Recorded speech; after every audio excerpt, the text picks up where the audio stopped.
আসলে ইউটিউবটা চলে আসার কারণে খুব সহজেই নাটক দেখতে পারি। আমি আরেকটা সিরিয়ালও করেছি, মা বাবা ভাই বোন, সেম টাইপের। এটা তো আসলে সবার জন্যই জরুরি ফিট থাকা। আমি আসলে এটাকে প্রমোট করতে চাই না।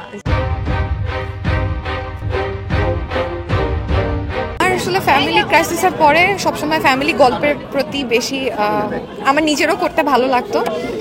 এমনকি হচ্ছে ফ্যামিলি গল্পের অনেকগুলা কাজও করা হয়ে গেছে। আমি আরেকটা সিরিয়ালও করেছি, মা বাবা ভাই বোন, সেম টাইপের। সো এখন আবার সিরিয়াল নিয়ে চিন্তা করছি। আর হচ্ছে সিঙ্গেলও এখন খুব ভালো ভালো গল্প হচ্ছে। একটু হেলদি ছিলাম, তো হেলদি থাকার সময় শুটিং করতে একটু অসুবিধা হতো, এখন আসলে ফিট আছে। আমার মনে হয় ফিকশন অনেক করা হয়ে গেছে, তো একটু বাস্তবধর্মী গল্প বা রিয়েলিস্টিক যেগুলো গল্প হয় সেগুলা পছন্দ করি। সেখানে থ্রিলার বা রোমান্টিক জনরা একটু ভালো লাগে।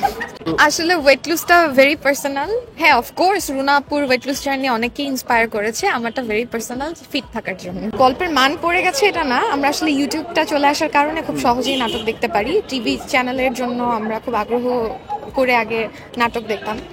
এখন আসলে ওই রকম গল্প হওয়া উচিত যাতে মানুষ ওয়েট করে। এটা তো আসলে সবার জন্যই জরুরি ফিট থাকা। আমি আসলে এটাকে প্রমোট করতে চাই না যে শুকানো বা এটা যদি কেউ ইন্সপায়ার হয় করতে পারে, বাট এভরিওয়ান ইজ বিউটিফুল। 3 বছরের একটা লম্বা জার্নি, ফ্যামিলি ক্রাইসিস। সো আমার হচ্ছে এখানে আমাকে ঝুমুর হিসাবে পরিচিত করেছে রাজ ভাই। সো আমি তার উপর আসলে কৃতজ্ঞ।